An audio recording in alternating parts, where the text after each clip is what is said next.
I've been meditating since the age of 22 years old, no? 22. At yung marami iba't ibang klaseng meditation. And in dealing with the world, sabi ko nga, realist. Hindi po ako yung ermitanyo na positive lang, meditate, puro spirituality lang. Dikit na sa lupa at we know I know that it is not good to be a hermit na malayo sa lipunan, no? I still respond to what's happening.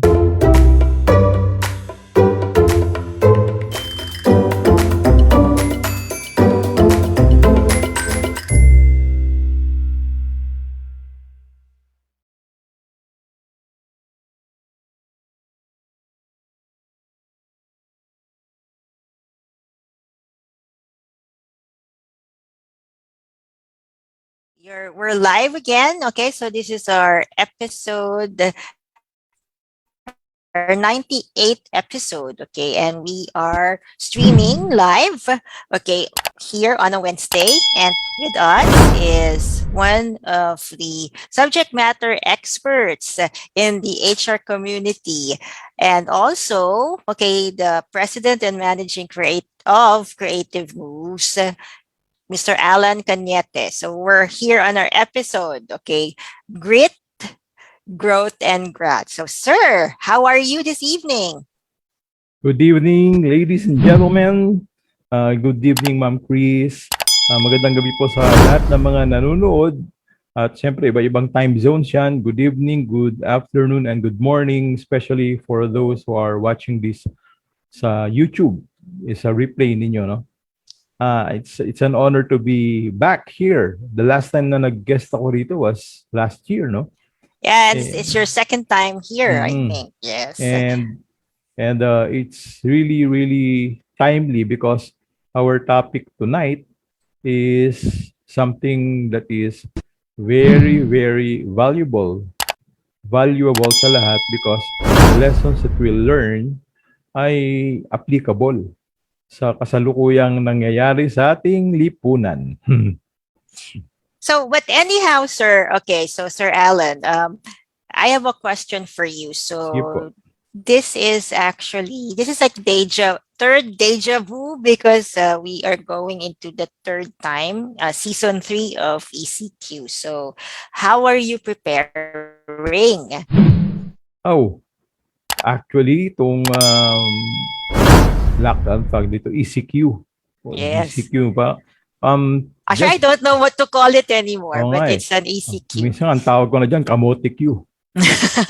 Paulit-ulit na lang, itong ECQ na to, ka-announce lang just this afternoon that in Calabar zone, dating GCQ pa lang few days ago, now they are already implementing nagawin na rin ECQ. Preparation wise, since nasanay na rin tayo, no?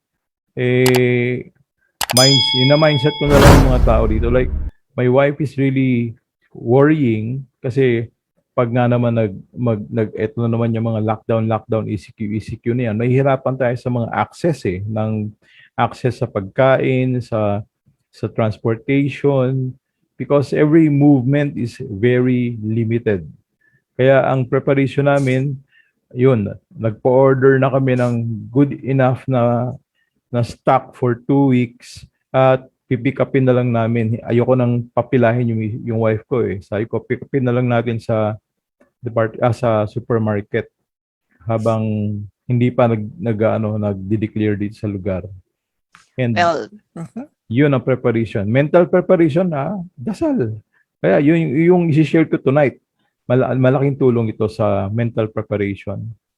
yes. So actually, ako rin naman, our families, okay, so what we did is, yung weekend, nag-grocery na kami, so we prepared, meron na kaming supply, and then, the usual, but kasi since this is like, parang this has been like 1 year already, okay, so actually more than a year, kasi we went on ECQ the first Yeah. time, March, right? That's right. So, yeah, so alam mo ang ginawa ko, so I actually have my may mga activities ako just for yung to as a hobby para Mm. lang hindi ka tayo nabubugnot. And then also I also try not to really watch yung sa news kasi News? Oo. nagsascan lang kami, okay, kasi Mm. we just want to know announcements, but hindi talaga yung tipong talagang nakababad sa TV. In fact, we've limited,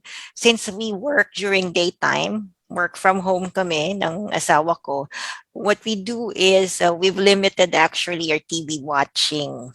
Yun. Mm. Okay. Totoo yun.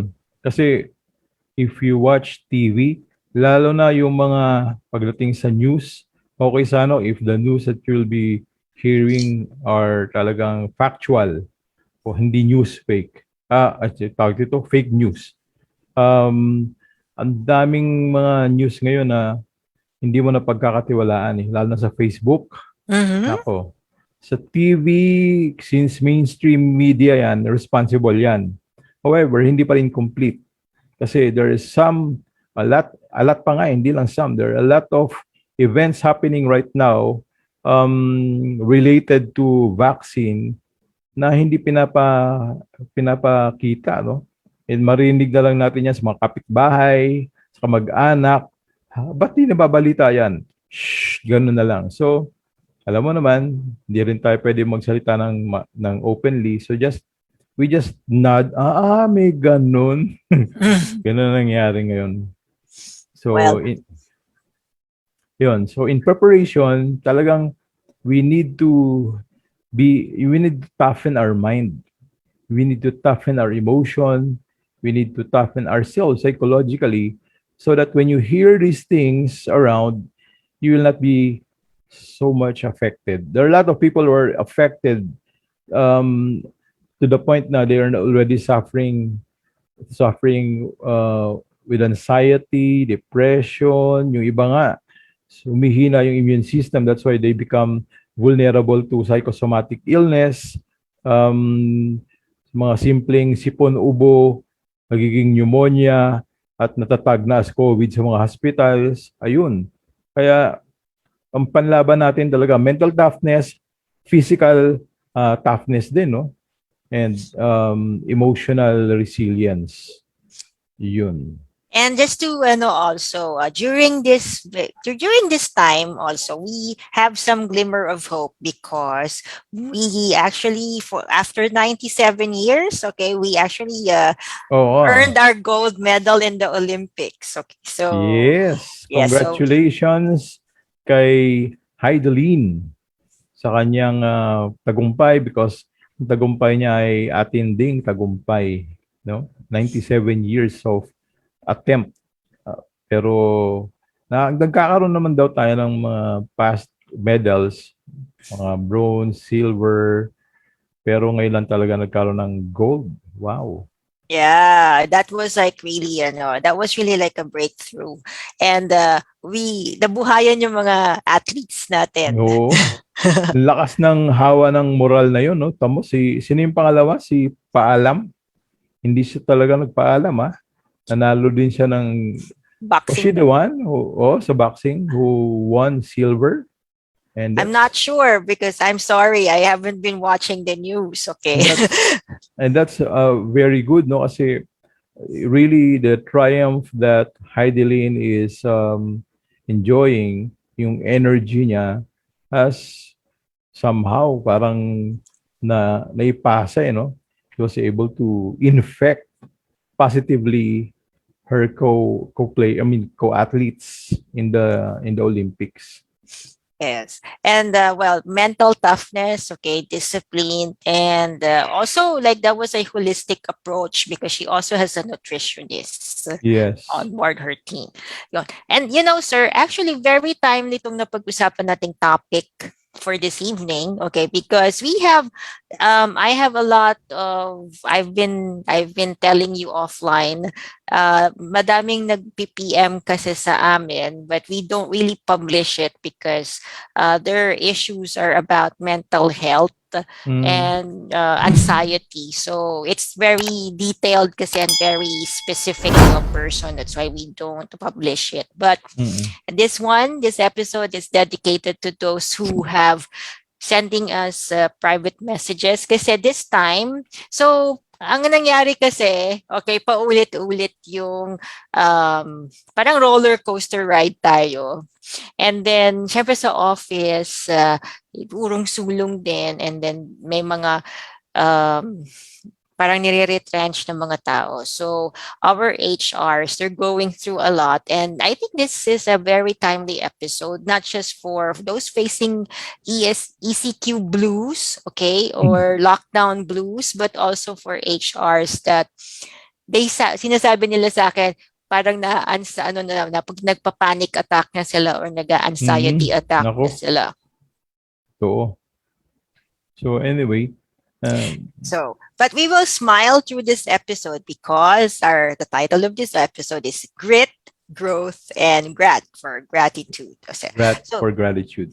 yes. So, this is a good, you offer this course, Mr. Allan, di ba? Yes, it's actually a course that I designed only last year, no? Because ang original course na pinanggalingan nito is The Power of Gratitude Intelligence, which I started to offer in the corporate world noong 2011. And marami ng kumpanya, about um, more than a dozen, no? Availed of it, and it has evolved and undergone a lot of revisions using different names prior to the official title na Power of Gratitude. May mga earlier versions pa to. Kung uugatin, nanggaling ito sa OD Cultural Intervention, dun sa yung unang-unang values formation pa nung araw during the 90s. But nag-evolve, siyempre, sabi ko, may maraming loopholes ang values formation eh. And ang dami naming nag-offer ng wave, iba-ibang meaning ng wave namin, ano. Mm-hmm. And I said, I think pasay na siya eh. At maraming loopholes ang values clarification. I think I have to find a new way of instilling positivity and helping organizations create a positive culture. Kaya nag-research ako, and timely no mga 2002 naging official na yung spin-off sa classical psychology ng movement ng tinatawag na positive psychology movement. These are the new psychologists in the new millennium who believe that they should not be only studying the maladies, the mental maladies, the depression, these things, mga sakit ng pag-uugali at kaisipan, that they should be teaching human beings, people, individuals, on how to stay mentally healthy. Kasi hindi yan ang focus ng classical psychology. More on dysfunctions ang focus ng classical psychology. Meron ka ng malady, meron ka ng sakit. I'm a psychologist myself. Although I graduated in the 80s, yun talaga ang pinag-aralan namin, more on the dysfunctional side of human psychology. Pero itong positive psychology at tinuturo how to stay healthy, how to become successful, how to become resilient, how to become optimistic in life. And one of the subjects that were researched by the positive psychologists is the gratitude science. Dati philosophy lang naman ang gratitude, no? At nasa mga religion din yan, no? Lahat ng religion tinuturo yan. Pero itong mga positive psychologists, ang contribution nila sa gratitude, they devised a way to measure an individual's level of gratitude. Bakit ba mahalaga yung gratitude? Mamaya alamin natin. Bakit ba mahalaga yung grit? Another author ang nag-offer niyan. And aligned pa rin siya sa positive psychology, and we will learn bakit importante yung grit. Another psychologist nag-offer ng concept, which is growth mindset. Related din yan sa grit, no? And why are they both important and related to gratitude? Malalaman natin mamaya. Well, what we can do is we will listen to your mini presentation about Yes. these concepts, Mr. Allen, and then we will also encourage our viewers to ask questions. So I will Oh. give the floor to you already. All right. Thank you. Okay. Let me start now. Okay. So that's my cover page. Very timely. She is now my symbol of grit, growth, and gratitude. Walang iba kundi yung ating um, barbilista na champion, no? Si Heidi Lin. Kasi nai-inspire ako sa kanyang buhay at siya ay pinaka magandang halimbawa nitong mga concepts na ito. All right? So, here it is. Diretso ko na, no? What is grit, no? Mamaya, what is GRAT and what is growth, no? What is grit?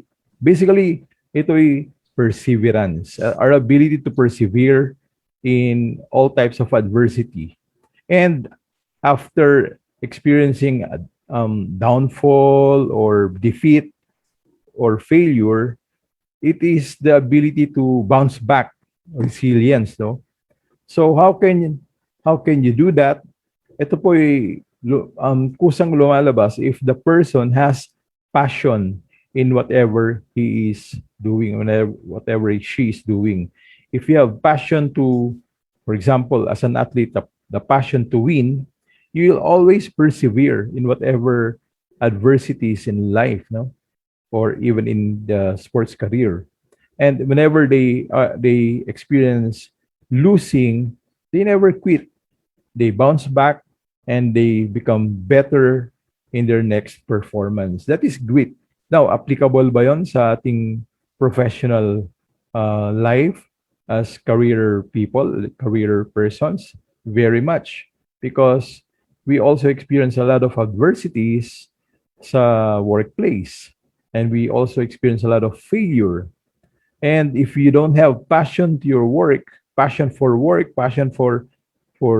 the values that you're fighting for, passion for excellence, passion or for whatever you're aspiring for, hindi ka tatagal eh. Kaya importante yung grit, no? So, ano ba ang grit? It is driven by love of your whatever you're focusing on. It is inspired by purpose. Kailangan meron, no? And then it is fueled by optimism and belief, powered by faith and hope, revived by resilience, kept alive by stubbornness. Matitigas talaga ang ulo ng mga taong gritty. They never quit, no? And includes some fear of failure. And lastly, they desire to prove themselves. Yun eh. Desire to prove oneself na kaya ko to. Okay? Now, alam nyo, when you have a goal, usually, I want to draw here, what is the path that we go through in order to achieve that goal successfully. Ang unang tingin natin, the perception is just, it is a straight line. But the real score is, it is like this. Dadaan ka sa napakaraming masalimuot na mga challenges before you can reach your goal successfully. To some people, somewhere along the path, they could go astray and they could even stumble, and others fail and then quit. Hindi magtutuloy, no? Pero for the gritty person, kahit gaano pa kabuhol-buhol, komplikado ng buhay, they will keep moving forward. Okay? This is Angela Duckworth. Angela Duckworth is the author of the book Grit, The Power of Passion and Perseverance. Sabi niya, there are 4 dimensions of grit at ginawa niya to ng acronym. Grit is about how likely we are to go seek fresh ideas, perspectives, inputs, etc. No? R is resilience. Ito yung sabi ko kanina, bouncing back from adversity. I is instinct. Okay, instinct is about going about after our goals. T is tenacity, meaning perseverance, no? Persistence, never say die. Yun yung grit na tinatawag ni Angela Duckworth. Now, may papakita lang akong video. Itong woman na to, she's I don't know baka wala na tayong oras siguro pakita to. Pero this woman is a blind woman, and at the age of 20, she lost her sight. Doon pa namang time na nag-aaral siya ng cooking, no? Culinary arts. Nawalan ng eyesight. Kung tutusin, to some ordinary people, they will just quit, no? Pero dahil sa strong passion to succeed, to excel, tinuloy-tuloy niya yung pag-aaral ng culinary arts even if she is blind already. And na-master niya yung kanyang craft, and she joined contests. And you know what? Nag-champion po siya. At nung nag-champion na siya, talagang nagulat ang mga kalaban, even the judges, because yung blindness niya did not hinder her from cooking excellent foods. No? In fact, lalong naging enhanced yung kanyang taste. Kaya yun ang lamang niya sa mga kalaban. Kaya siya ay nag-excel, naging champion. And she was able to, because of that success, she was able to open 2 restaurants. And she's also a consultant in the culinary arts right now. So, kung siya ay hindi gritty, wala, nasa bahay na lang yan, nagmumukmuk, no? Feeling sorry for herself. But because of her tenacity, okay, because of her instinct, because of her resilience, because of her passion to grow, she became an expert in culinary arts. That's an example of gritty person. So, kung babalikan natin yung konsepto ng gritty, ma-relate natin yan sa quote na sinulat ni Stephen Hawking. Gritty person din ito. Imagine, because of his ailment, hindi na siya nakatayo, nakakapagsulat, di na rin. Pero nakapagsulat pa siya ng libro using a simple device given to him, no? Napanood ko yung buhay niya sa Netflix. And sabi niya, okay, ito yung kanyang quote, and however difficult life may seem, there is always something you can do and succeed at. It matters that you don't just give up. Okay? Grit, kung gagamitan natin ng acronym, give it your all, redo if necessary, ignore giving up, and take time to do it right. Quitters never win, and winners never quit.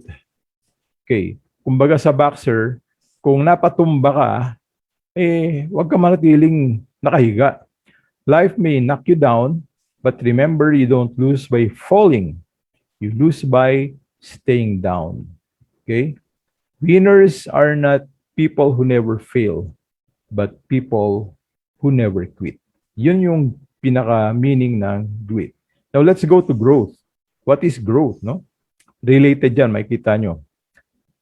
Ito naman ay concept that was offered by Carol S. Dweck, also a PhD, in her book, Mindset, The New Psychology of Success. And what she's talking about is the personal growth initiative. In fact, meron ding sariling assessment tool. Ang grit may sariling assessment tool, ang growth meron ding sariling assessment tool to measure your level of growth, no? Personal growth. And grit is also like that. Meron ding measurement or assessment tool to measure your level of grit, sometimes known as adversity quotient. Okay, dito naman sa growth, um, ang pinakamaganda example dito yung buhay ni sino yan? Kilala ng lahat, si Michael. Si Michael Jordan, no? Why is Michael very successful in his basketball career? Many is saying that it is his motivation to succeed. Okay? Motivation. Every time that he fails into achieving something, mas malakas yung motivation daw niya sa kanyang feelings of failure. Pwede. May nagsasabi naman na mataas lang talaga yung level of confidence niya at hindi talaga siya madaling ma-discourage. Pero ano talagang totoo? Well, ito ang sabi ni Michael Jordan. Very simple. Sabi niya, it is learning from his mistakes. No? He is also experiencing failures. During his career, he experienced a lot of failures already. So many failures in his career. But every failure he experienced, he did not let that failure escape from his mind. Instead, he learned from his mistakes. Saan ba ako nagkamali? Saan ba ako nagkamali? And then he applies what he learned. Okay? It's not the motivation. It's not the confidence. It's learning from mistakes and moving on. Make mistakes, learn from them, move on, and apply what you learned. Yun ang sikreto ni Michael. So his grit philosophy is learn from mistakes and apply your learning. All right? Kahit mababa daw ang motivation mo or mahina ang confidence mo, pag yan ang naging philosophy mo, matututo ka, gagaling ka. Siguro malaki yung bagay din syempre yung motivation and confidence, but without learning from your mistakes and applying what you've learned, you will not achieve fantastic feats in whatever career you're in. That's the great Michael Jordan with his grit philosophy. Okay, so failure is a lesson learned. Success is a lesson applied. Okay, that's growth. Okay, now, ano ba ang kaibahan ng growth mindset at fixed mindset? Para kay Duckworth, meron kasing tinatawag na fixed mindset, the opposite of growth mindset. When you have fixed mindset, you avoid challenges. Takot. Boss, ayoko yan. Hindi ko kaya yan. Sa opisina, umiiwas sa mga nabibigat na responsibilities. Takot. Pero sa growth mindset, sige boss, I'll accept it. Kaya ko yan. Okay?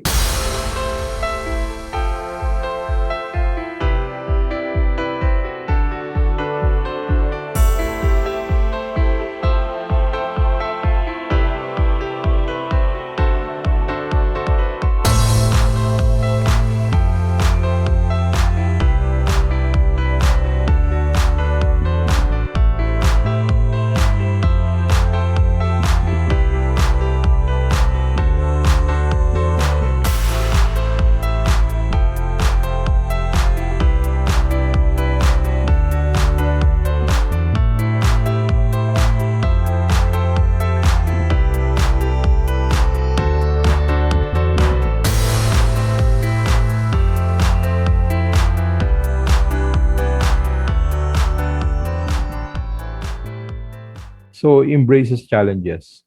Ang fixed mindset, masyadong balat sibuyas. They reject criticism, they easily get hurt, they easily get offended by negative feedback. So, ito po isang observation sa mga kabataan ngayon. So, medyo labanan po natin yan. Because sa growth mindset, you accept criticism and negative feedback as constructive, okay, as something that will help you become better, okay, at what you're doing.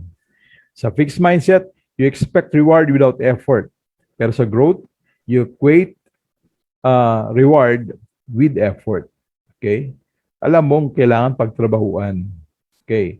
So, sa fixed mindset, you let setbacks derail you. Okay? But if you have the growth mindset, you persist in the face of setbacks. So talagang may tenacity. Lalaban, tuloy-tuloy, keep moving forward. Sa fixed mindset, they give up easily. Medyo, nga, parang mahina yung grit, no? Pero growth mindset, kapit yan. Never give up, no? Never surrender. Sa fixed mindset, to fail once is to fail completely. Ang daling ma-discourage, no? Growth mindset, to fail once, tuloy. Learn from that failure. And sabi ko nga, apply the learning. Okay?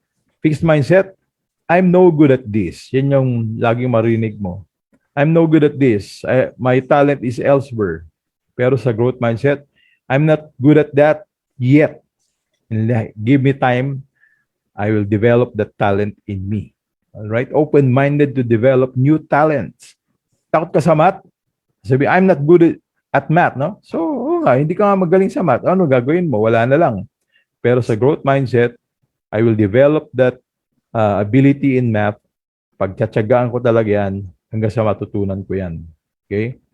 And sa fixed, why should I bother? Okay? Wala siyang pakialam. But sa growth mindset, what more can I do? Dito pa lang sa dalawang to, ma-identify mo na, you can easily identify where you belong or where your friends belong. Or if you have a boss, is your boss having a growth mindset or a fixed mindset? Makikita mo na sa distinction. Now, here are the common self-talk or expression, should I say, of people with growth mindset as opposed to people with fixed mindset. Ang self-talk ng mga taong fixed mindset, I give up easily, my potential is predetermined. Failure is the limit of my abilities.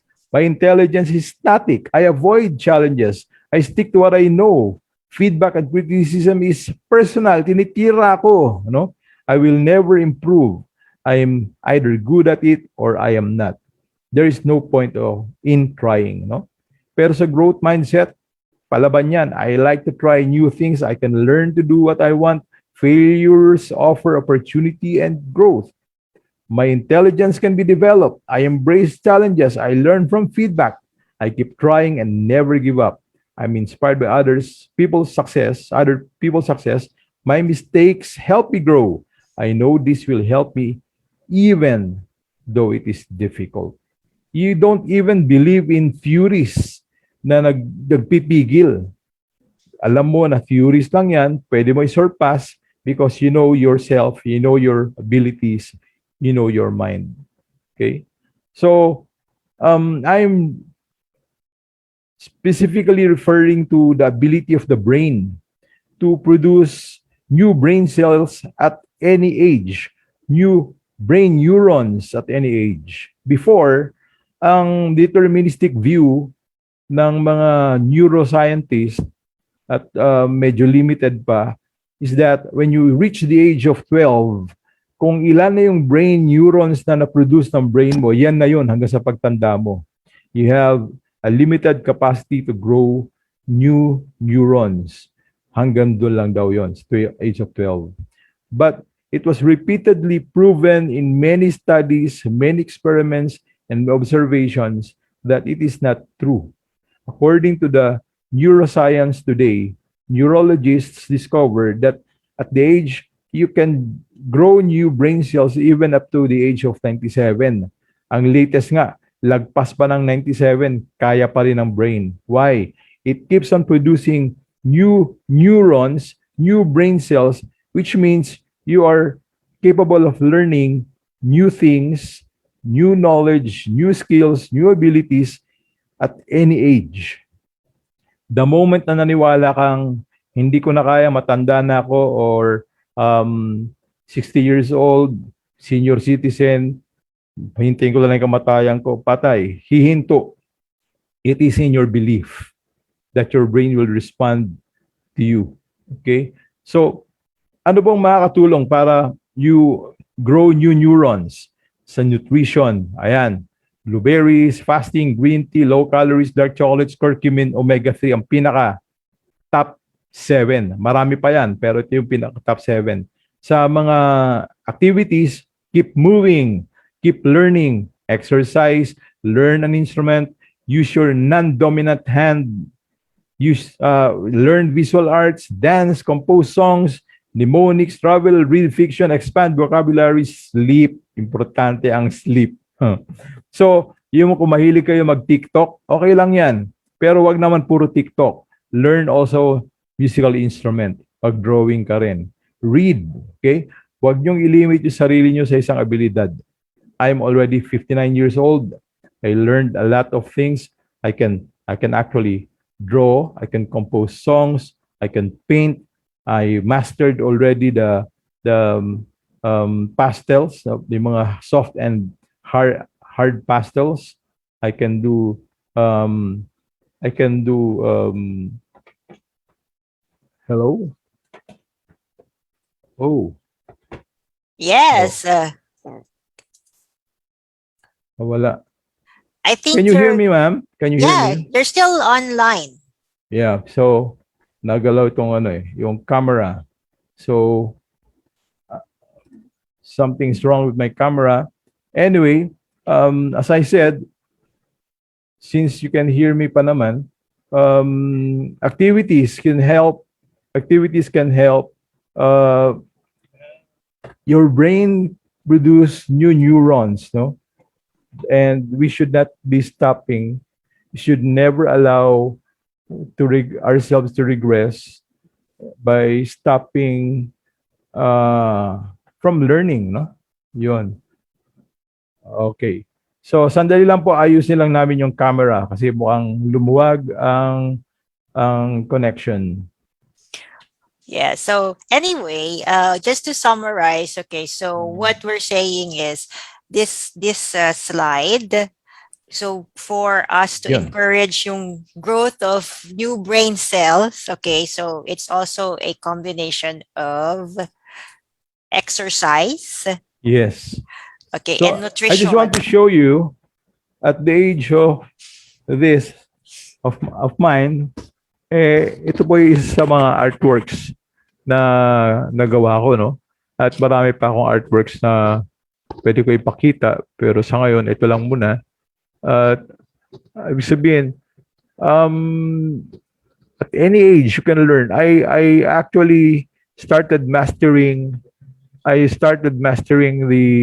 art of pastel drawing late na. Ayan po. Realistic drawing.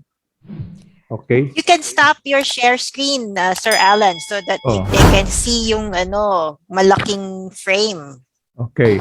Can you see this now? Maliit kasi yung frame nyo. Yeah. So, I stopped na. Yan, oh. Oh, yeah, no. Yun. So that's your artwork. Pabot nga yung sa likod. Ito to. Yan. And this is a soft pastel or chalk pastel kung tawagin. And this one is charcoal. Yan. Which means I'm just showing you what brain neurons can do, no? Yan. So even at any age, you can learn new abilities, new skills, new talent, and even in the intellectual side, you can learn math at any age if you want. Okay, so don't believe in what others are saying na lagpas na ako ng college, matanda na ako, hindi kailangan ko pa pag-aralan yan. No, that is not growth mindset. So let me continue. Okay, so here it is. So sabi nga sa growth mindset, a lot of philosophy, a lot of quote are related to this concept. Don't worry about failures. Worry about the chances you miss when you don't even try. Sabi yan ni Jack Canfield, no? And the mistakes are proof you are trying. Correcting mistakes are proof that you are growing. All right? Kaya don't afraid to commit mistakes. It does not matter how slowly you go as long as you do not stop. And that's according to Confucius. See, this tortoise, keep moving forward. In other words, okay? That's growth. Now, saan tayo pwede mag-grow? Sa office, simple lang eh. You set a specific stretch goal and give your full concentration in achieving that goal. Bawasan nyo yung mga distractions muna, yung mga gadgets, no? Focus on that stretch goal. Get immediate and informative feedback. Kasi we need feedback. Remember, wag tayo balat sibuyas para hindi masayang yung yung rich information that we can get from feedback from people around us. Then reflect from the feedback, refine and then reflect also from your experience, refine your skill and practice, repeat, no? Continue practicing. There are 10 things that require zero talent. Sa office, dito pwede kayong mag-grow, simpleng-simple lang. Ang rule, 10% plus. 10% being on time, 10% making an effort, 10% being high energy, 10% having a positive attitude, 10% being passionate, 10% using good body language, being coachable, doing a little extra, being prepared, having a strong ethic. And you don't need talent here. These are zero talent. Dito pa lang, when you apply the 10% plus, you're already growing. 10% plus ngayong buwan na to, 10% na naman next month, and who knows kung ano marating mo. That's how we achieve excellence. Pakunti-kunti lang. Okay?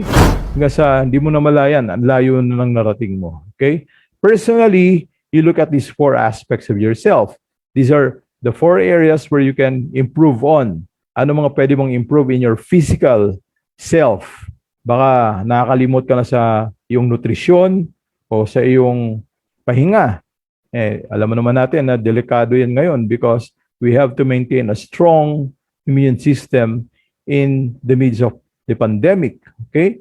Mental, huwag kayo masyadong nagbabasa ng mga news na negative.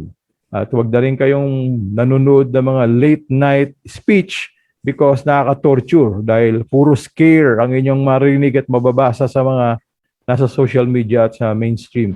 The best, manood kayo ng mga positive movies sa Netflix, yung inspiring, ang dami dyan. Or you read a positive article, get a book and read na talagang very positive. Or if you're a religious person, lahat po ng mga religious scriptures are all inspirational that can help you help you in your mental fitness, ika nga, mental health. Okay? And aside from that, kailangan ng mental calisthenics. Right? Hindi lang reading, hindi lang inspiring things. Maglaro ka ng chess, strategy game. Okay ang mga strategy game. Huwag yung mga laro na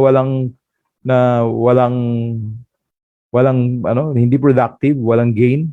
Yung maglaro na matututo ka mag-isip, no? Critical thinking. Check your spiritual life. Baka masyado ring kulang ito. Try meditation, try spiritual yoga. Hindi lang yung physical yoga, no?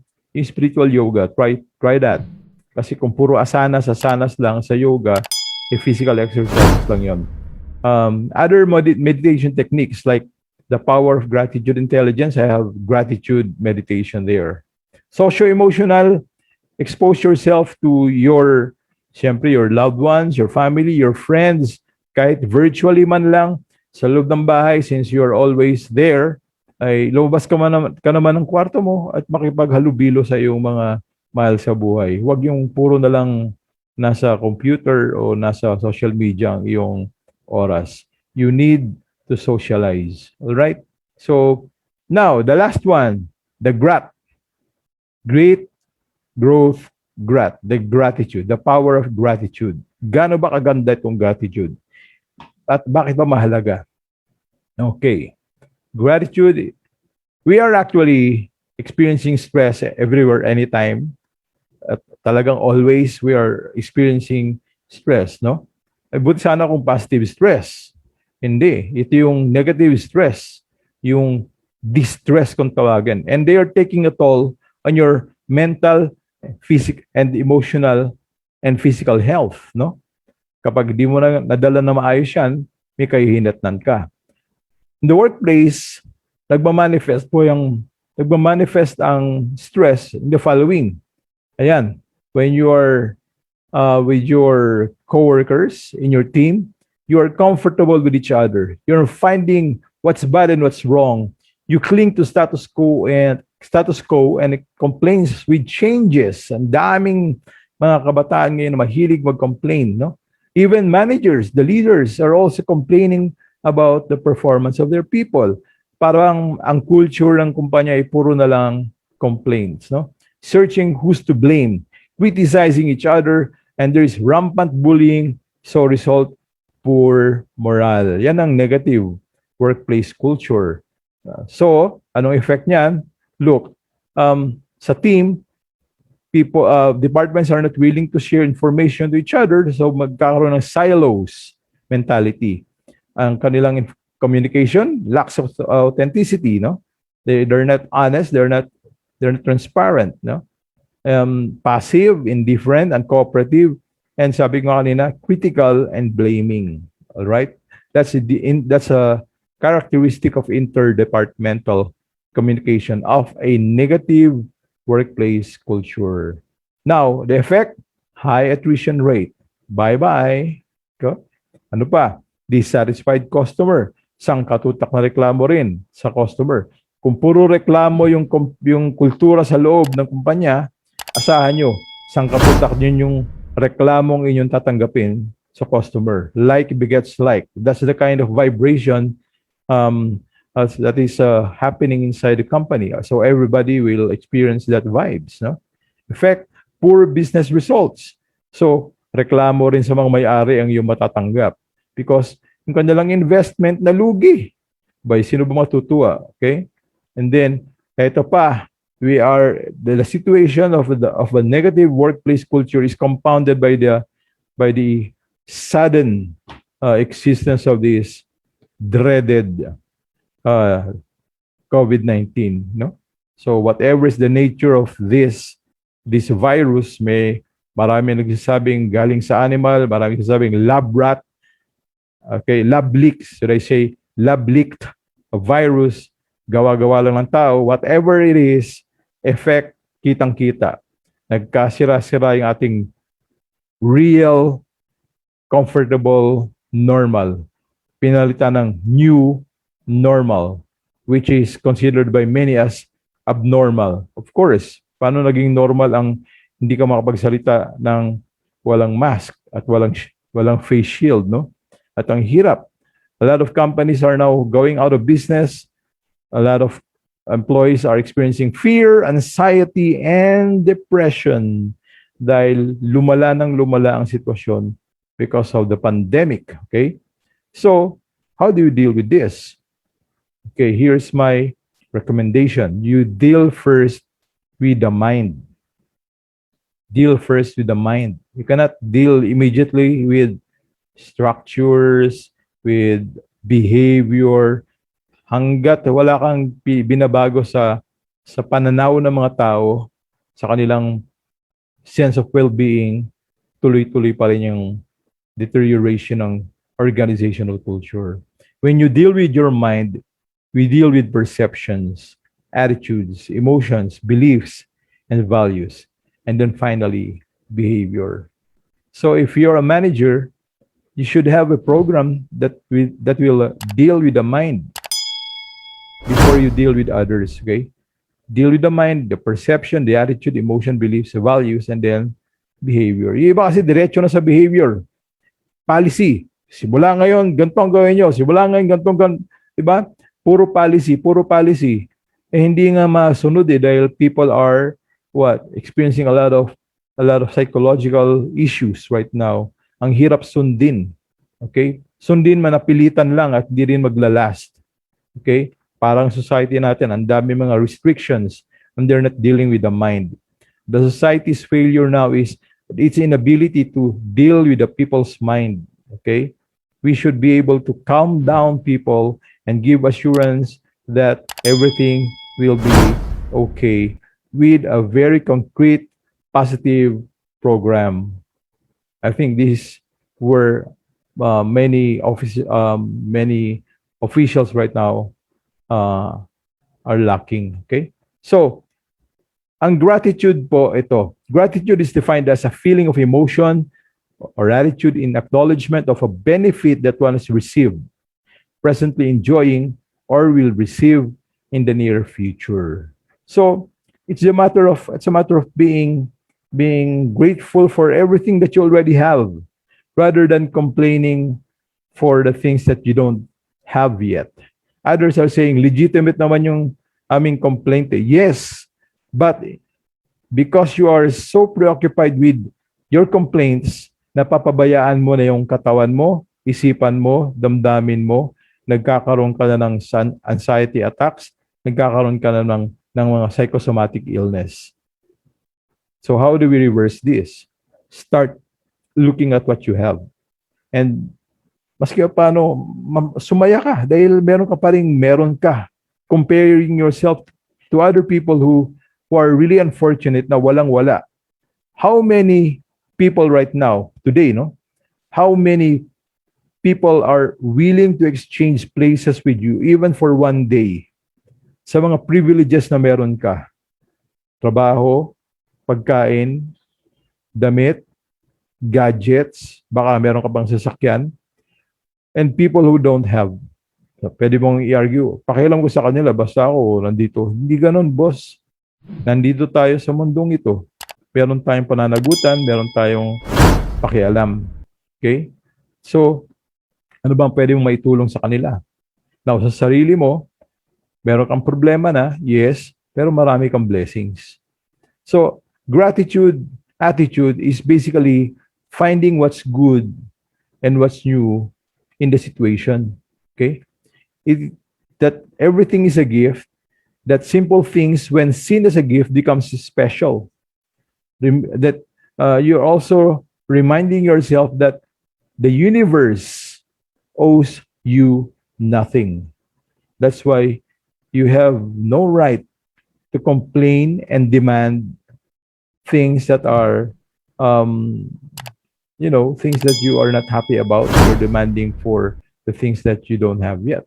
You can pray, of course. You can appeal, pray, visualize. But if you quarrel with the universe, complain with the universe, it's like para ka nagtampo sa bigas, no? Everything that you have, remember that everything that you have is on loan. Lahat to pahiram lang. Sounds religious, sounds philosophical, but it's true, no? So gratitude will force you to think philosophically, and sometimes it's beyond religion. It's quantum physics. You'll think about the most profound nature of yourself. Okay, that you are basically an energy. Okay, part of this whole universe, which is also energy in itself. Okay, but the universe is sometimes equated by many people as God or owned by God. Now, if you are a believer of God and you have a religion, you will benefit a lot from gratitude attitude. But if you are somewhat, what do you call it? Medyo hindi naniniwala, no? Sa Diyos, no? Sa religion, yun, medyo hindi mo maintindihan at ma-appreciate itong gratitude. When you have gratitude, you are acknowledging that you have so many things to be grateful for. Abundant ka na, no? So you call that abundance mindset, which is opposed to the scarcity mindset. Ano bang kaibahan nito? Pag scarcity mindset, lagi mo inisip, kukulangin pa. Kukulangin ang iyong sweldo, kukulangin ang yung meron ka, kulang na, so ayaw mo na pahiram, ayaw mo mamigay kasi kulang. But if you have the abundance mindset, ang dami ko nang na-receive, ang dami kong blessings, I want to share. Masama po ba yon? So may mga taong ayaw ng gratitude. So, sa puntong ito, masama po ba ang gratitude? Having the mindset of sharing. So It is not passive-aggressive conditioning at all. It is basically practicing being human. Okay? So, now what are the benefits of gratitude? When you start counting the blessings that you have, you're noticing the things that are good out around you and inside you.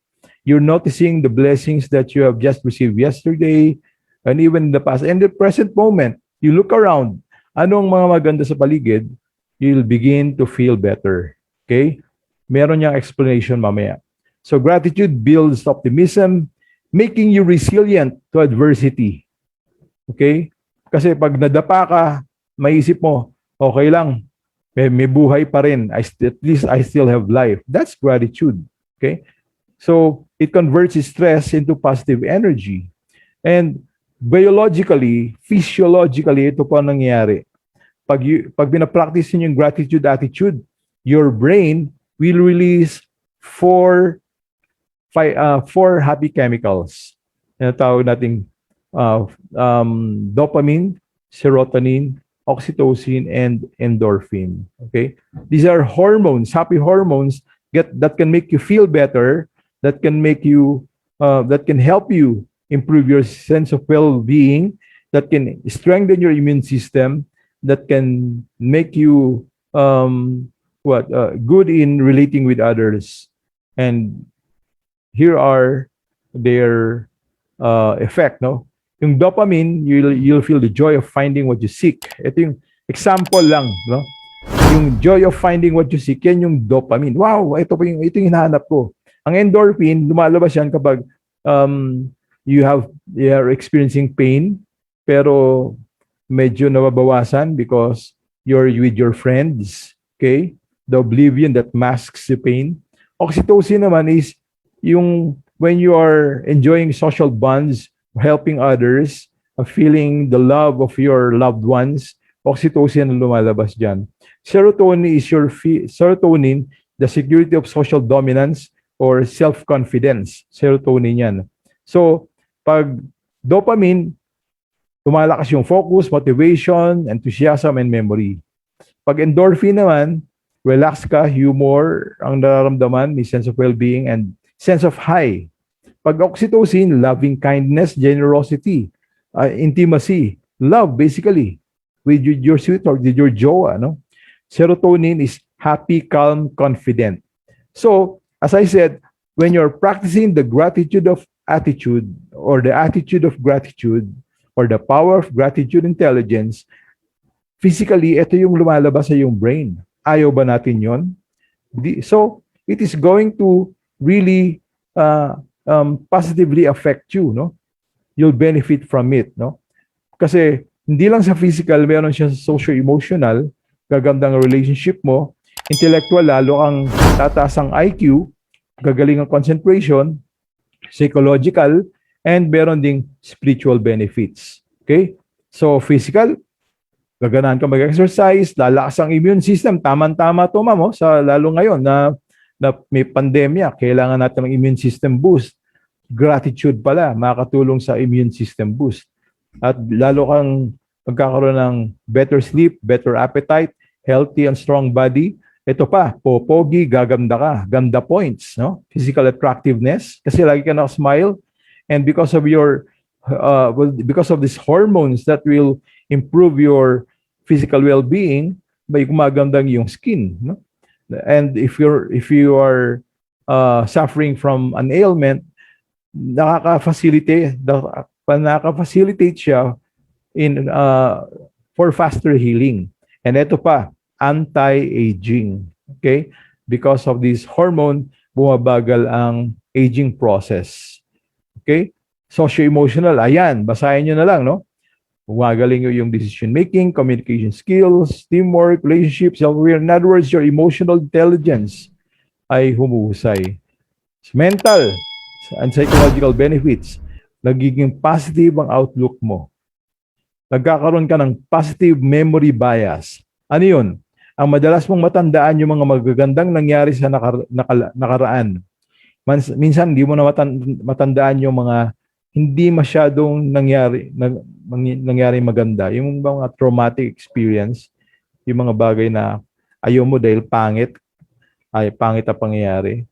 Yun. So positive memory bias. Better concentration, more alert, enthusiastic, and solution-focused rather than problem-focused. No? Spiritual, eto po, pinakamaganda. You will develop the feelings of being closer to God. Conscientiousness, malalim na konsensya. Spiritual outlook in life, and desire to give and share with others. Okay? So, dahil po sa aking pag-aaral na to, itong mga bagay na to, lalo na sa gratitude, nakaimbento ako ng quote. Ang sabi ko po, feeling bitter is poison to your body. Feeling better is vitamins to your body and soul. Gratitude is the vitamins that can make you feel better every day. Okay? Paano yun? So, ibig sabihin, by just focusing on the things that you should be grateful for, you are already helping yourself in all 4 levels. Okay? So, proven na yan ng napakaraming studies, ng napakaraming scientists. Ito ngayon yung side effect. Side effect lang to Better benefits of high GQ to leaders. Kapag leader ka, you'll have better EQ. Anong EQ? Emotional quotient or emotional intelligence. Drive to accomplish higher goals. Mental toughness. Emotional resilience, healthy body, integrity and conscientiousness. Integrity and conscientiousness. Kaya ang sarap pagturo nito sa public sector dahil yung conscientiousness at integrity Okay?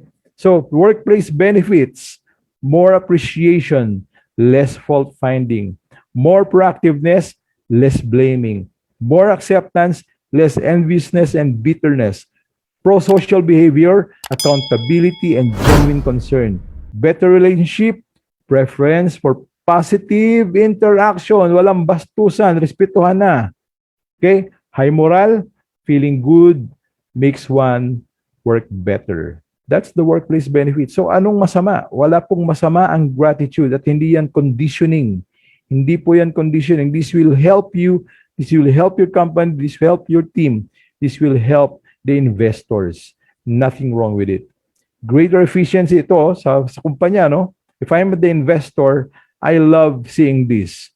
Greater efficiency, less waste. High productivity, more results.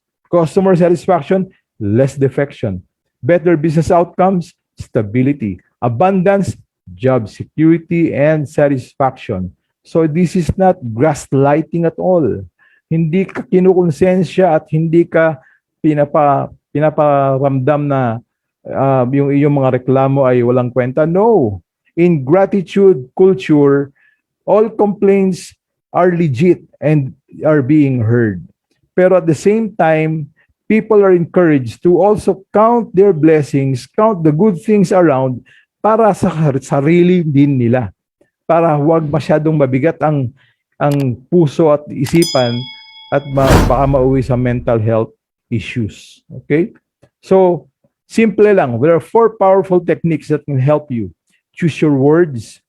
Choose what you imagine. Yung mga binivisualize mo yan. Choose your attitude. Choose what you pay attention to and choose what you feed your mind. Pinakamaganda, hanapin mo yung mga bagay na nakakatulong sa'yo sa iyong mental health, sa iyong kalusugan. Okay? Because those are going to benefit you for long term period of time.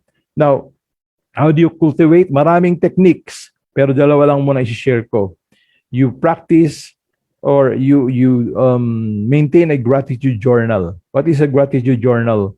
It's parang diary, but what you're going to write there are the things that you're grateful for.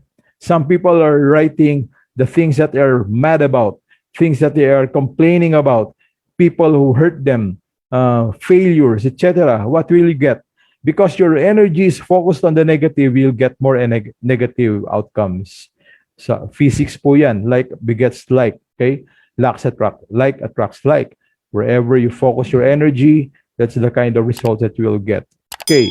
So, the best, you focus your energy, your attention to things that you are grateful for. And that will multiply.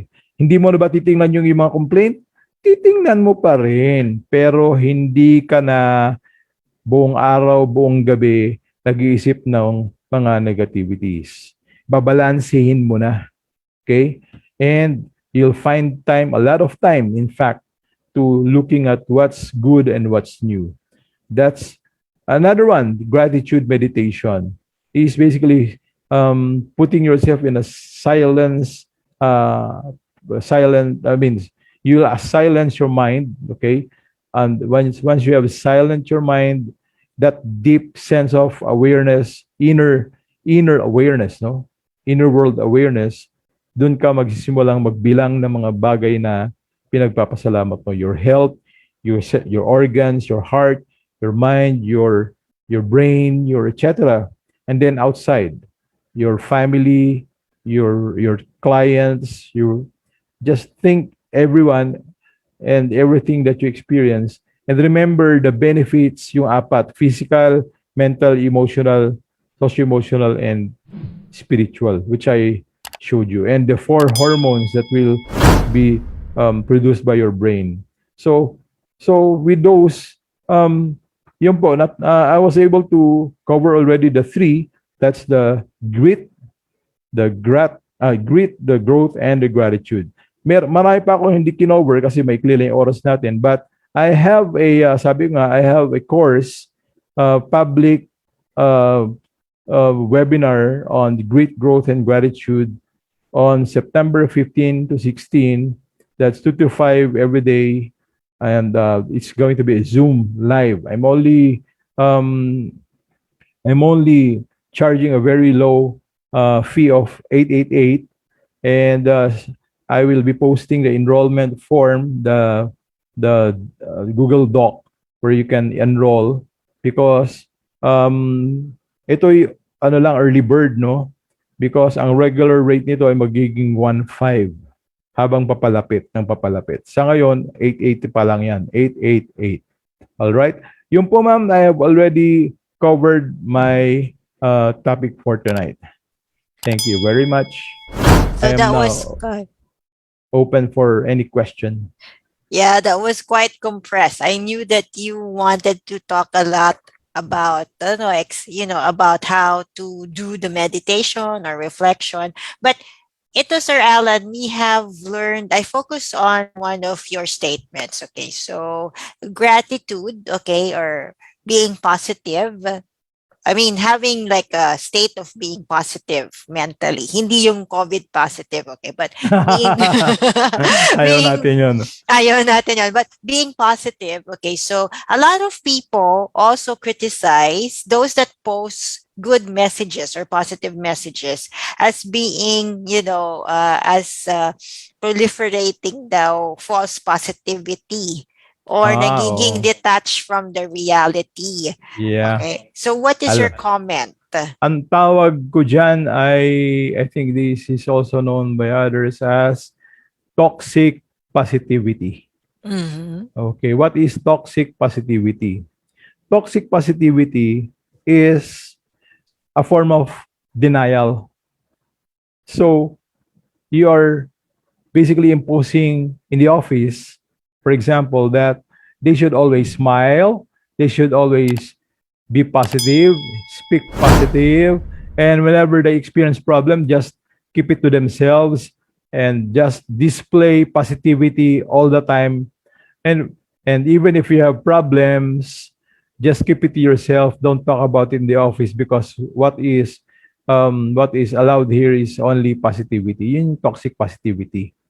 Now, if people are talking about positive things, okay, it is not that their intention is for others to respond positively always and show that they like what is being said.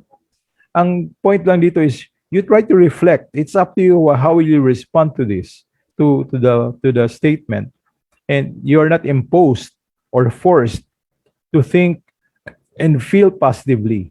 If you don't feel like so, no problem. It's okay not to be okay. If you feel like I'm depressed today, it's okay. Okay? Ito lang ang point. Do not stay in that negative mood or negative attitude for a long, long time. because you will suffer, and your team will suffer, and your organization will also suffer, and the customer will also suffer, and the investors will also suffer. You have the right to feel right. You have the right to feel bad. You can feel bad anytime. It's okay not to feel okay, but don't prolong the agony by infecting others of that negativity. Yun lang. So, ang toxic positivity hindi pwede. Kailangan positive ka talaga all the time. Lumabas ka ng opisina ng toong kaway negative. Hindi po ganun. Pwede kang lumungkot, pwede kang maging depressed, because andito ang iyong mga kaibigan, tutulungan ka para i-uplift ka. Yun ang gratitude culture. Okay? Ito pa isa. When somebody meets an accident or an adversity along the road, nasiraan ng sasakyan mo, usually pag nasa loob ka ng shuttle, dumadami ang butiki, ma'am. Alam mo ba 'yan? Pag na-flat yung gulong ng shuttle na sinasakyan mo, dumadami ang butiki. Sa loob ng shuttle. Hindi, nagaganunan yung mga pasahero. O, puro na sila butiki, di ba? Parang tuko. O, yun. So, nagiging negative sila. Okay, alam natin na magiging reactive talaga. Normal yan. Malilate na, nasa gitna kayo ng EDSA, tas na-flat pa. Pero ito yung gratitude doon. You find the giftedness of the situation. Ito nga yung pwede mo sabihin, okay lang yun, ayun na, nandiyan na yan eh. So, mga tol, mga brad, huwag niyo na murahin yung driver natin. Wala naman siya magagawa eh. Aksidente to eh. So, imbis na murahin nyo, magalit kayo, suportahan na lang natin si Manong. Bigyan na lang natin moral support para mapalitan niya yung gulong. At least, hindi tayo nabangga. At least, hindi tayo nahulog sa flyover dahil siguro dahil nagdasal tayo kanina umaga sa bahay. Kaya, pasalamat na lang tayo na okay tayo. Huwag na lang nating dagdagan pa. That is gratitude.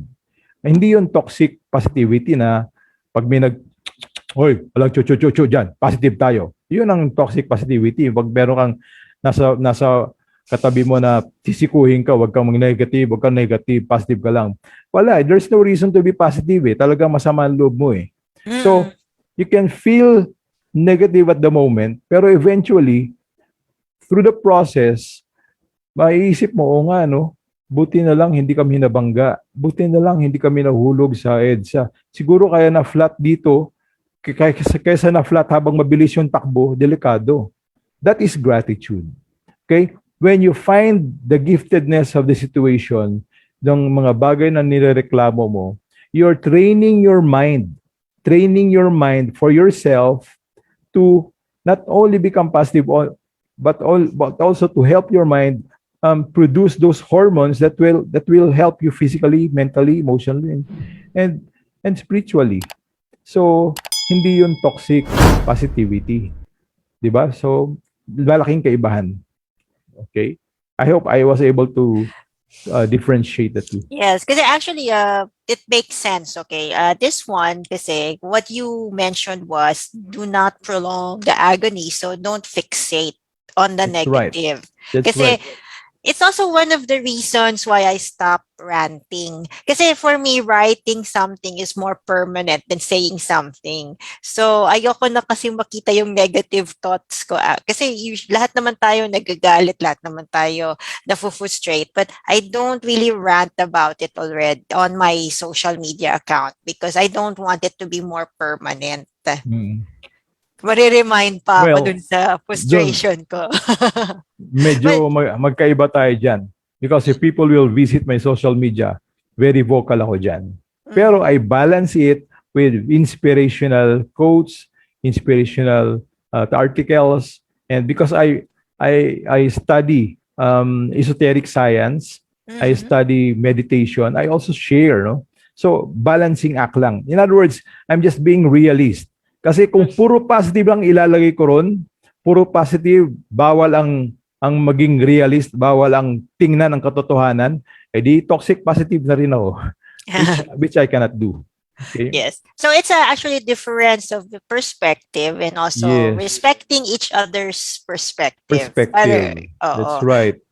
and Kasi, being objective, looking at both sides, no, and acknowledging the existence of both sides, because when you deny the negativities, yun na yung naging toxic positive ka. You deny the reality mhm. because you want to feel good only. Di ba parang selfish? I want to feel good. So, hindi lahat siya, ayoko yung makita. So, ang tendency nun, mabibigla ka na lang, magugulat ka na lang because the reality is there in front of you. May ganyan pala. O di, mas mahirap yun. Yun ang nagkukos ng anxiety. Okay? But if you are aware, ando dun yung awareness mo on both sides, kaya mong balansehin, can maintain the equilibrium inside yourself, then mas magiging ika nga, responsive to the real world, dikit sa Yes. lupa. Yeah, mas realistic. Sir Alan, we'll greet our viewers. Okay, so we have some viewers this evening. We'd like to thank them for sharing their time also, and we have Lucy D. Okay, so she is actually the better half. Oh no, Nelson is going to hear me. So Nelson D is actually a good friend of ours, and he was also a guest like you. And Lucy, his wife. Okay, she's watching us. Okay, so good evening, ma'am. How are you? So thank you for watching. And then we have our good friends from the HR Shausen community. So they've been with us. They've been watching since we started this 8:30. So hi guys. Okay, so they haven't been asking questions because well, they're actually absorbing what you said, but it all makes sense. And I feel that we're also blessed to have you as a speaker this evening. Thank you. Okay, so for Okay. one last question. Okay, so this one is all about training. Okay, and then so Sir Alan, what's your secret? What's your secret for looking young? Akala mo. Magsi-60 na ako No, next I year, didn't no? know that you were Um, 59. Ano? senior citizen na ako next year. Dual citizenship daw yan eh. Mhm. So, Filipino tsaka senior. What's my secret? I've been meditating since the age of 22 years old, no? 22. At yung marami, iba't ibang klase ng meditation. And in dealing with the world, sabi ko nga, realist. Hindi po ako yung ermitanyo na positive lang, meditate, puro spirituality lang. Dikit na sa lupa at we know I know that it is not good to be a hermit na malayo sa lipunan, no. I still respond to what's happening, pero I make sure that my immune system is good, no. Very, very good. In fact, alam nyo po, may re-reveal ako sa inyo, ngayon nyo lang malalaman, ha. 2019, ako po yung na-stroke. But prior to that, 2017, meron akong gallbladder problem. Despite my being health conscious, ha, at ang sabi ng doktor, ito ay naman ako sa aking high cholesterol, hereditary po yon, no? Galing sa aking mga magulang. Mabuti na lang at ako ay nagpa-practice ng pagiging health conscious sa pagkain at sa meditation ko. At sabi ng doktor, yung iyong dinanas na physical ailment, mabuti na lang hindi ganun ka-fatal. Hanggang ngayon, buhay ka pa rin. 2017, gallbladder, na-hospitalize ako. 2019, na-stroke po ako. Pero in 3 months, back to normal ako. Parang wala nangyari. Okay? 2021, March, I had my second stroke. Second stroke is known to be very fatal. Bulol ka na dapat, di nagsasalita, hindi nakalakad. Pero ito ako ngayon sa harapan ninyo. Di ba? Parang wala nangyari. Although, nag-undergo pa ako ng therapy because this one, nag-occupational therapy pa ako. Medyo mabagal pa ako maglakad ngayon, pero I'm on my way to going back to normal again. At hindi po nagbago yung aking cognition. Very sharp pa rin, very high pa rin yung IQ at yung memory. At ngayon nga, may sinusulat na akong libro at gumagawa ako ng mga bagong programs. And because of that, because of meditation and correct nutrition, etc., um, kahit nangyari yun sa akin, yung mga grabing sakit na yun, ay hindi po naapektuhan. Bumilis yung aking recovery. Sabi ng doktor, kung hindi ka pa nag-health conscious, baka goodbye ka na ngayon. The last ailment that I had last June, naoperahan ako finally. Pinaopera ko na talaga yung gallbladder. Pinatanggal ko na. Kasi 2017 pa dapat yun eh. So ngayon, wala na akong gallbladder. I can eat good food again. Although because of the stroke, medyo wala masyadong maalat at mantika. Dati na naman ako hindi kumakain nun. And hereditary nga ang cause. And ang good thing is, yung recovery ko po is so fast. Sabi nga ng doktor, yung tawag dito, yung aking neurologist and yung aking physical therapist, ang bilis ko raw compared to other patients nila, ang bilis ng aking recovery. And it's miracle. Sabi ko, maybe that's because of my practice of gratitude. Because when I was in the hospital, lahat ng na-experience ko ron, kahit lahat ng pain, kahit na anong discomfort, kahit anong pangyayaring hindi maganda, thank you ako. Thank you for this experience. I know, God, that you're letting me feel this or experience this because you want me to write this in my book so that people can learn from my experience. Pinapaganda nyo lang ang istorya. Para sa seminar ko, meron ako makwento. Thank you for this experience. In the middle of excruciating pain ng aking gallbladder, nung ako'y about to undergo the laparoscopy. So here I am in front of you. And ito, I intend to stay young looking. Kaya nag-exercise pa rin and continue to eat good food. Balanced diet lang naman at kompleto lang naman sa vitamins. At yun nga, yung mind, no? I don't deny the reality. Titingnan ko pa rin yung reality. And I always respond not as a ranter, but as a person in the society na who can offer others the right perspective para po makatulong sa bansa natin, para maging magandang bansa natin in the future. Something like that. Yun po ang aking sikreto. Oh, well, thank you for sharing, Sir Allan. So anyhow, okay, so this was very inspirational. And then you mentioned that you have the upcoming Zoom seminar, okay, Yes, which is September 25 and 26. September 15 and 16. Oh, 15 and 16. And okay.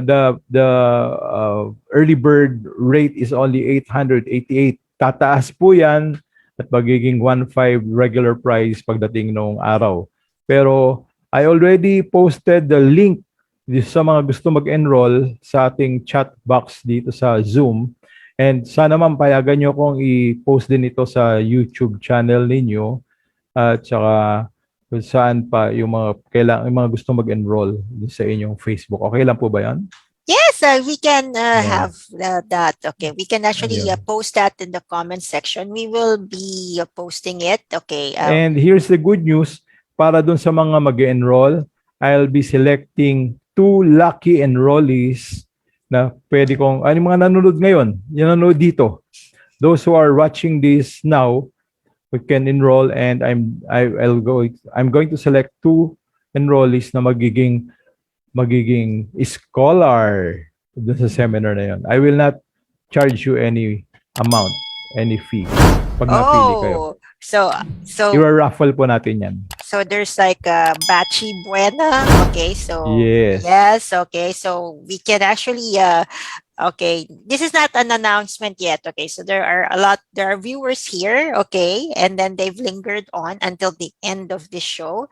Okay, so guys, I suggest that you still linger because we will be posting and the links, and of course we will be choosing from. Maybe you should ask a question or comment so that we will be able to choose who will be the lucky 2. Yeah. The announcement will be after this episode, no? Ipo-post natin sa Facebook page ng HR Shouts and Whispers. Okay? My question. Tingnan natin kung sinong makakasagot. Okay? What are the four happy hormones? What Uy, are the four happy hormones that I mentioned na your brain is producing whenever you are practicing the gratitude attitude? The what are the four four happy hormones? I remember that. So that there your are brain is seven. producing. So there are seven who have remained until this Okay. part of the show. And here's the good news, ha. I'm open also to those who are watching this on a replay. All right? So you just submit your answers um, uh, sa ng remarks portion ng enrollment form. And i-announce ko after I've seen kung sino yung nakasagot ng tama. So Miss El Sol Borja, she said serotonin, Oh, dopamine, ala. oxytocin. Isa pa. Isa lang, wag isa pa. wag mo mo lang basahin, ma'am. Let them review the video and let them answer it in the remarks portion of our enrollment form.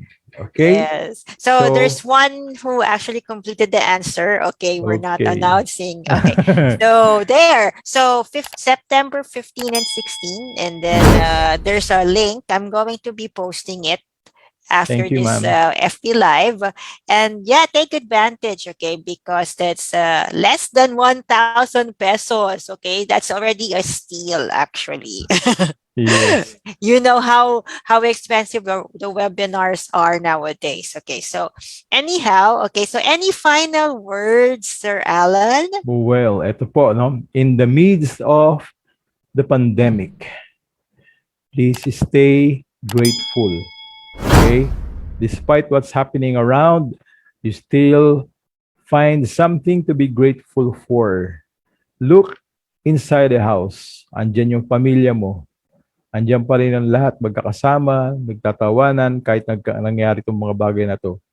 And stay close, stay loving, stay healthy, at still, stay aware. Be aware of what's happening around. Huwag kayong magpo-practice ng toxic positivity na you will not um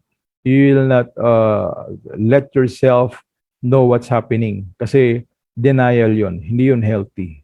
Pakialam pa rin at alamin kung ano nangyari because we are all in this together. But still continue to be prayerful. Continue to be prayerful, meditate, and be grateful for your blessings. Yun lang po. Thank you so much. Okay, so just to recap, okay, so you can still watch the replay on FB Live. Okay, so this will linger because after this, like by 12 midnight, we pull out this episode and then we actually transfer it on our YouTube channel. So you can stay, watch, okay, and there's a question. Okay, so what are the four happy hormones that your body produces when you're, of course, happy? And When you are grateful. when you're grateful. So what are the four happy hormones that your body produces when you are grateful? So you have to answer that. We're looking for the second person who's going to win a scholarship in the September 15 to Two 16. persons. I will select two persons among those who give the right answers. Ayun. Two persons will be selected. Okay? So, pero may nakikita na ako. Oh, yan. Pero yung mga nanonood, okay, keep those comments, okay? And then we will select. Baka Okay. magtanong sila, paano ba yung selection process? Raffle po. Meron kaming digital raffle. Kaya pag yan ay tinambiolo niya digitally, lalabas yung random two persons, two winners randomly. Oh, Yan. yan. Wala pang nadi-declare ngayon. Okay? So, yan. So, keep the answers coming on the comment section. And then we will be also posting the form to register in Sir Alan's webinar on September 15 and 16. Okay. So, anyhow, okay, sir. Okay. We'll call it a day so that we can keep let's look at the comment section later, and then we'll call it a day. And thank you for your very nice piece on grit, growth, and And gratitude. gratitude. Good evening and maraming salamat. Stay safe. Bye-bye. Yes. Bye-bye, everyone. Oh, keep answering. During the pandemic, why don't you upskill in the comforts of your own home? Improve and add more certificates in your resume. Simple, direct, easy. Visit the playlist in our YouTube channel. Browse through our videos and choose the video that interests you. Send in your requests for a particular video and we will send back the certificate via email. Watch this full video for the details.